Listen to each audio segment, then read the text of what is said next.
Hello guys, അപ്പോൾ രാവിലെ തന്നെ നമ്മുടെ ചെടി കുഞ്ഞുങ്ങളെ ഫെർട്ടിലൈസർ എത്തിയിട്ടുണ്ട് ആമസോണിൽ നിന്ന്. ശരിക്കും ആമസോണിൽ നിന്ന് എനിക്ക് മേടിക്കാൻ ഭയങ്കര പേടിയാണ് കേട്ടോ ഈ ഫെർട്ടിലൈസർ കാര്യങ്ങളൊക്കെ.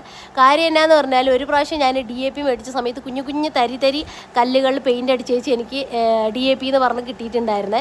അന്ന് ഞാൻ നിയർ ബൈ ഒരു 280 രൂപ എങ്ങാണ്ട് പേ ചെയ്തതാണ്. പക്ഷേ നമ്മൾക്ക് അത് കഴിഞ്ഞ് നോക്കിയപ്പോഴാണ് അത് നമ്മൾ ഓപ്പൺ ചെയ്ത് നോക്കിയപ്പോഴാണ് കല്ലെന്ന് കണ്ടത്. പിന്നെ ഞാൻ കംപ്ലൈൻ്റൊക്കെ റേസ് ചെയ്തിട്ടും ഒരു ഗുണം ഉണ്ടായില്ല, കാശ് അങ്ങ് പോയത് മാത്രം മിച്ചം കേട്ടോ. അത് കാരണം ഞാൻ ഓർഡർ ചെയ്തിട്ടുണ്ടായിരുന്നത് നിയർ ബൈ ഉള്ള കടയിൽ നിന്ന് കേട്ടോ മേടിച്ചുകൊണ്ടിരുന്നത്.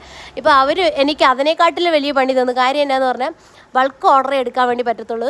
ചെറുതായിട്ട് നമ്മൾ, അതായത് 1 kg 2 kg ആയിട്ട് നമ്മൾ തരത്തില്ല എന്ന് പറഞ്ഞോട്ടെ. ഇതൊക്കെ ശരിക്കും നമുക്കിവിടെ 50 രൂപയ്ക്കും 30 രൂപയ്ക്കൊക്കെ കിട്ടുന്ന സാധനങ്ങളാട്ടോ. പക്ഷേ അവർ ബൾക്കായിട്ടുള്ള ക്വാണ്ടിറ്റി എടുത്താലേ തരത്തുള്ളൂ എന്ന് പറഞ്ഞത് കാരണം നമുക്കിങ്ങനെ ആമസോണിൽ നിന്ന് മേടിക്കേണ്ടി വന്നു കേട്ടോ. അതായത് കടലപ്പിണ്ണാക്കാണ് ഫസ്റ്റ് മേടിച്ചത്, അതിന് 222 രൂപയും രണ്ടാമത് DAPക്ക് നമുക്ക് 400 രൂപയും കൊടുക്കേണ്ടി വന്നു കേട്ടോ. എനിക്ക് തോന്നുന്നത് ഭയങ്കര നഷ്ടമാണ്. എന്നാലും വേറെ